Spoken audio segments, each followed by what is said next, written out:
Hey guys, I needed to pop in and give you an update. So as most of you I think are aware, I had a post-op MRI on Christmas Eve, which was a little wonky. It showed possible infection or just something going on over here in my parietal region. So I had a follow-up MRI this morning at 8 a.m., which I really don't think that anything should be happening at 8 a.m., especially when you're retired. But be that as it may, my friend Jill drove me. And good news, all was clear, so that was fantastic. I'm really loving these quick results that I've been getting.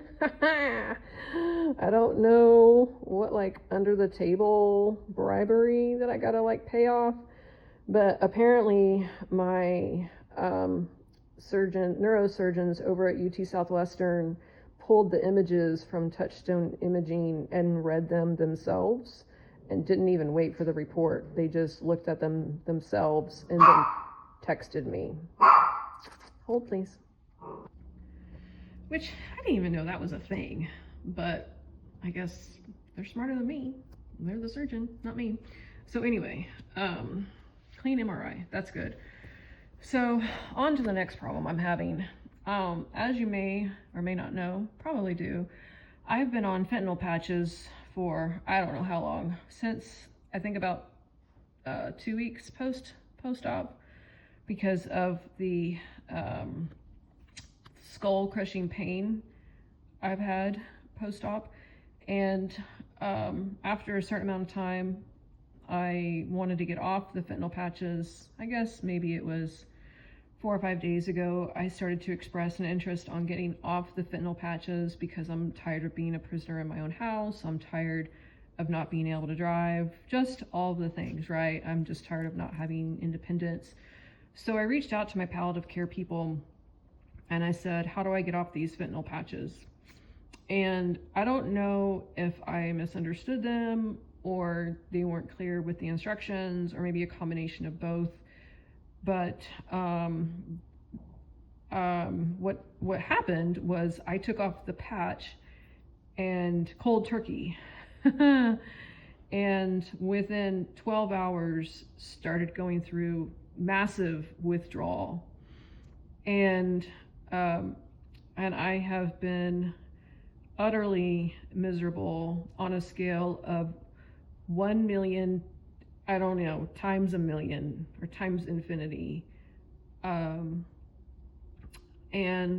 finally, at about, I guess, sometime this morning, when I really just, I mean, I can't even put it into words how miserable I was.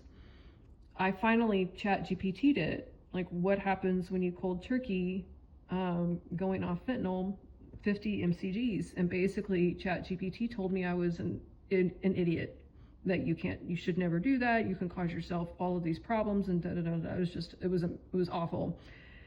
And basically it said you either need to titrate by going down to a smaller patch, or you need to titrate by using another opioid like Dilaudid. And I go, ooh, I've got Dilaudid. Maybe that's what they said I was supposed to do. Maybe they did. Again, I don't remember. So in a moment of clarity and strength, I got myself off the couch and I went upstairs and I put a Dilaudid in my mouth, and within 30 minutes I felt better. So what does all this mean? Don't do drugs. Just don't do them. They're not good. They're not good.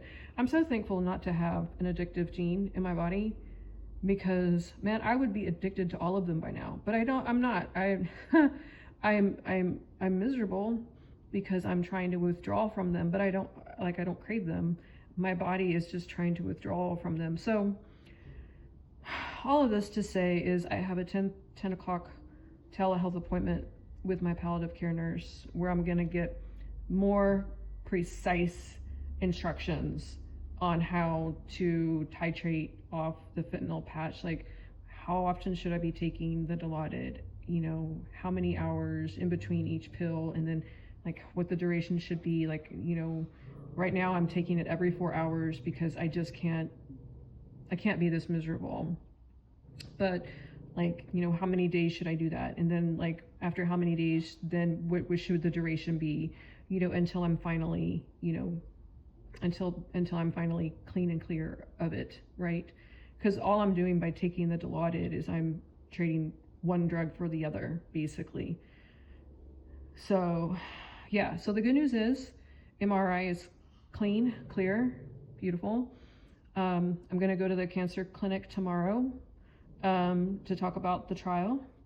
The bad news is that I'm withdrawing from the fentanyl, so I've had to start taking the Dilaudid to ease the withdrawal symptoms. So don't do drugs, guys. Don't do it. It's just bad. This is the most life I've had in 2 days. I've been just an absolute wreck for 2 days. This is the most life I've had, and that's just because I've got Dilaudid in my system. So don't do drugs. Love you. Ringo says hi too.